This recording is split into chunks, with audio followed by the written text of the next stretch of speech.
সাকিব আল হাসান বর্তমানে ব্যস্ত সময় পার করছেন ক্যারিবিয়ানে। সেখানে সিপিএলে অ্যান্টিগা অ্যান্ড বারবুডা ফ্যালকনসের হয়ে মাঠ মাতাচ্ছেন তিনি।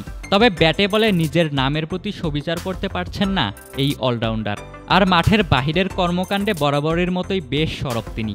সামাজিক যোগাযোগ মাধ্যমে সিপিএলের পোস্ট করা এক ভিডিওতে দেখা গেল সাকিবকে বেশ মজার একটি প্রশ্ন করতে। প্রশ্নটি ছিল অ্যান্টিগা দলের সবথেকে মজার সতীর্থকে। জবাবে সময় না নিয়েই হাসি মুখে সাকিব উত্তর দিলেন এক ওয়েন্ডিজ খেলোয়াড়ের নাম। ধারণা করতে পারেন কি কোন ক্রিকেটারের নাম নিয়েছেন এই অলরাউন্ডার? সাকিব জানিয়েছেন অ্যান্টিগা দলের সতীর্থ হিসেবে সবচেয়ে মজার মানুষটি হলেন ওবেদ ম্যাকয়। তবে বাঁহাতি পেসার এই উত্তর শুনে অবশ্য বেশ অবাক হয়েছেন। তিনি জানান সাকিব এই উত্তর দিয়েছে, আচ্ছা এটা ভালো।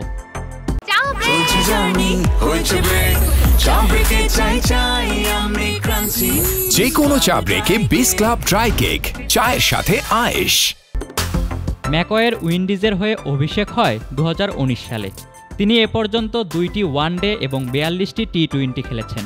ক্যারিবিয়ানদের হয়ে সর্বশেষ খেলেছেন গত বছরের ডিসেম্বরে। বিপিএলেও 2024 আসরে বরিশালের হয়ে 8টি ম্যাচ খেলেছেন তিনি, নিয়েছেন 12 উইকেট। তবে সাকিবের সাথে একমত হননি ওডেন স্মিথ। জানিয়েছেন অ্যান্টিগা দলের সবচেয়ে মজার সতীর্থ হিসেবে আরেকজনের নাম, তিনি ক্যারিবীয় বাঁহাতি স্পিনার ফেবিয়ান অ্যালেন। সিপিএলের এবারের মৌসুমে ভালো পারফরমেন্স করতে পারছেন না সাকিব। প্রথম ম্যাচে সেন্ট কিটস অ্যান্ড নেভিসের বিপক্ষে ব্যাট হাতে করেন 16 বলে মাত্র 11 রান। বল হাতে 1 ওভার হাত ঘুরিয়ে 6 রান দিয়ে কোনো উইকেট পাননি। দ্বিতীয় ম্যাচে বারবাডোস রয়্যালসের বিপক্ষে 13 বলে 13 রান করেন। বল হাতে 1 ওভারে দেন 14 রান। তৃতীয় ম্যাচটা অবশ্য মাঠে গড়ায়নি। এর পরের ম্যাচে ত্রিনবাগো নাইট রাইডার্সের বিপক্ষে 13 বল খেলে সাকিব 1-4 করেছেন মাত্র 7 রান। এই ম্যাচে অবশ্য 1 ওভারে 2 রান দিয়ে নেন 1 উইকেট। শনিবারের শেষ ম্যাচে 1-6 সাকিব করেন 7 বলে 8 রান।